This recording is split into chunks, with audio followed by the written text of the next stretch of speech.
নমস্কার বন্ধুরা, welcome to my channel মাঠে ময়দানে অফিসিয়াল। বন্ধুরা, এই ভিডিওতে আমি ইস্ট বেঙ্গল, মোহনবাগান ও ইন্ডিয়ান ফুটবল নিয়ে কিছু আলোচনা করব।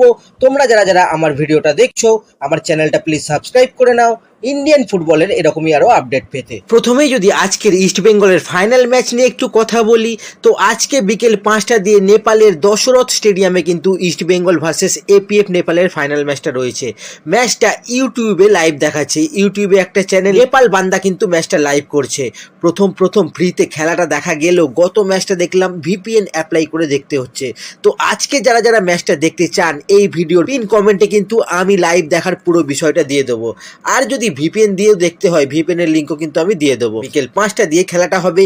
এটাই কিন্তু সাফ মহিলা ক্লাব দলের প্রথম টুর্নামেন্ট হচ্ছে। তো ইস্ট বেঙ্গল যদি জিতে যায় তাহলে কিন্তু ইস্ট বেঙ্গল ইতিহাস সৃষ্টি করবে। যাই হোক, এর আগের এপিএফ এর সাথে খেলাটা কিন্তু গোললেস ড্র হয়েছিল, যদিও ইস্ট বেঙ্গল তখন অজস্র গোল মিস করেছিল। তাও আজকে যদি খেলাটা খেলতে পারে ইস্ট বেঙ্গল, যদি গোল মিস না হয় তাহলে ইস্ট বেঙ্গল কিন্তু এই ট্রফিটা নিয়ে আসছে, এটা বলতেই পারি।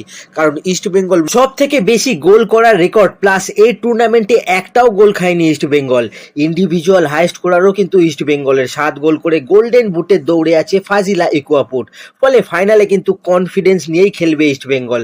আজকে ইস্ট বেঙ্গল জিতলে কিন্তু ভারতের প্রথম ক্লাব হিসেবে মেন ওমেন দুটো বিভাগেই কিন্তু ইন্টারন্যাশনাল ট্রফি জেতার রেকর্ড করবে ইস্ট বেঙ্গল, যেটা ভারতের কিন্তু আর কোনো ক্লাবের নেই। আশা করব সেটাই জানা হয়। এরপর যদি আমরা একটু আইএসএল নিয়ে কথা বলি, তো আজকে ফেডারেশনের এজিএম আছে, মানে অ্যানুয়াল জেনারেল মিটিং আছে। কালকে আপনারা জানেন ক্লাব জোট নানান রকম প্রস্তাব দিয়েছে, সেগুলোই কিন্তু আজকে এজিএম এ এবার আলোচনা হবে। তারপরেই ডিসিশন হবে ক্লাবরা আইএসএল করাতে পারবে কি পারবে না।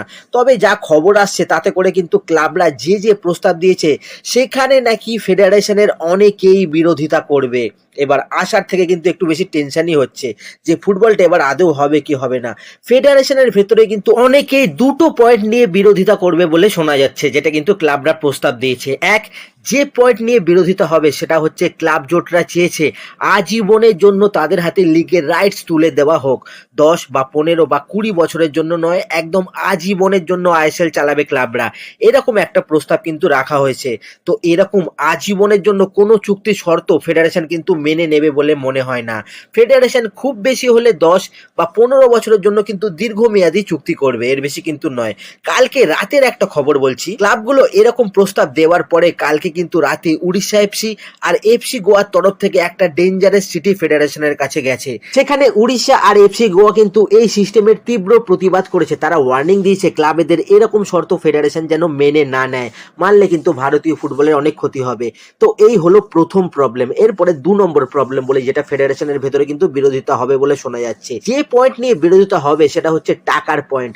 আজীবন ক্লাবগুলো 10 কোটি টাকা করে দিয়ে যাবে, আগামী বছরও 10 কোটি, তার পরের বছর 10 কোটি, 10 বছর পরে 10 কোটি, আবার 50 বছর পরেও 10 কোটি। মানে 50 বছর পরে 10 কোটির ভ্যালু কোথায় গিয়ে দাঁড়াবে, যেখানে এখনই 10 কোটি টাকা লিগ করানো সম্ভব হচ্ছে না। তো এত লং চুক্তি আর এত কম টাকা, প্লাস এবারে কোনো টাকাই দেবে না ক্লাবরা। এবছর কেন কোনো টাকা দেওয়া হবে না, এটা নিয়েও কিন্তু প্রশ্ন উঠবে। তো আজকে নিউ দিল্লিতে যে মিটিংটা হবে ফেডারেশনের, সেখানে কিন্তু আইএসএল হওয়ার থেকে ঝামেলাই হবে বেশি, এরকম কিন্তু একটা সন্দেহ হচ্ছে। সুতরাং আইএসএল এর খুবই চাপ এখন কেন্দ্র যদি চাপটাপ দিয়ে কোনো রকমে আইএসএল করায় তো ভালো, নইলে আগামী দিনে কিন্তু অনেক রকম ঝামেলা হতে চলেছে। এত সহজে কিন্তু সবকিছু ঠিক হবে না, এটা বলে রাখলাম। কারণ কালকে চিঠি নিয়েই অনেক ঝামেলা হয়েছে। চিঠিটা কেন ফাঁস হলো সেটা ভালোভাবে কিন্তু ক্লাবরা নেয়নি। তারা বলেছে 10 বছরে তাদের 300 কোটি টাকা খরচ হয়েছে, ক্ষতি হয়েছে। এফএসডিএলও বলছে তাদের অনেক ক্ষতি হয়েছে, ফেডারেশনও বলছে তারা এত কমে চুক্তি করবে না। তো বোঝাই যাচ্ছে এখানে মতের মিলের চেয়ে অমিলই বেশি। তো সমঝোতা কিভাবে হবে সেটাই কিন্তু এখন ভাবার। যাই হোক, আজকে কি হয় সেটা এখন দেখেই তারপরে কিন্তু বোঝা যাবে। আজকে তো মনে হয় না এই ক্লাবেদের প্রস্তাবে কেউ রাজি হবে বলে, সেটা ক্লাবরাও কিন্তু ভালোভাবে জানে। তো সেইভাবে তারা শোনা যাচ্ছে আবার 2 দিনের মধ্যে, মানে 22 তারিখের মধ্যে কিন্তু আবার নতুন একটা প্রস্তাব পাঠাবে। এই হচ্ছে ব্যাপার। এরপর যদি আমরা একটু সিভেরিও তোরকে নিয়ে কথা বলি, তো ইস্ট বেঙ্গল ছেড়ে জামশেদপুর হয়ে সিভেরিও কিন্তু এই বছর গোয়ার হয়ে খেলছিল। গোয়ায় ACL 2ও কিন্তু খেলতে দেখা যাচ্ছিল তাকে। তো এই সিভেরিও তোরকে কিন্তু এবার গোয়া ছেড়ে দিল, মানে বিদায় জানিয়ে দিল। তো সিভেরিও তোরো কিন্তু সাইপ্রাসের একটা ক্লাবে জয়েন করেছে। মানে এতদিন ভারতীয় ফুটবলে খেলার পরে সিভেরিও তোরোকে কিন্তু আর ভারতীয় ফুটবল সার্কিটে দেখা যাবে না। তোরোকে ভবিষ্যতের জন্য অল দ্য বেস্ট। এছাড়া গতকাল মোহনবাগান ও ডায়মন্ড হারবারের সাথে কিন্তু একটা ফ্রেন্ডলি ম্যাচ হয়েছে। সেই ফ্রেন্ডলি ম্যাচটাতে কিন্তু 6-2 গোলে মোহনবাগান জিতেছে। আপনারা জানেন গোল করেছে ম্যাকলারেন দুটো গোল করেছে কামিন্স, আর মানভির আর লিস্টন কিন্তু একটা করে গোল করেছে। এছাড়া একটা প্লেয়ার ফ্রেডরিকো গ্যালেগো, উরুগুয়ের অ্যাটাকিং মিডফিল্ডার, এই প্লেয়ারটা কিন্তু ভারতে দীর্ঘদিন খেলেছে।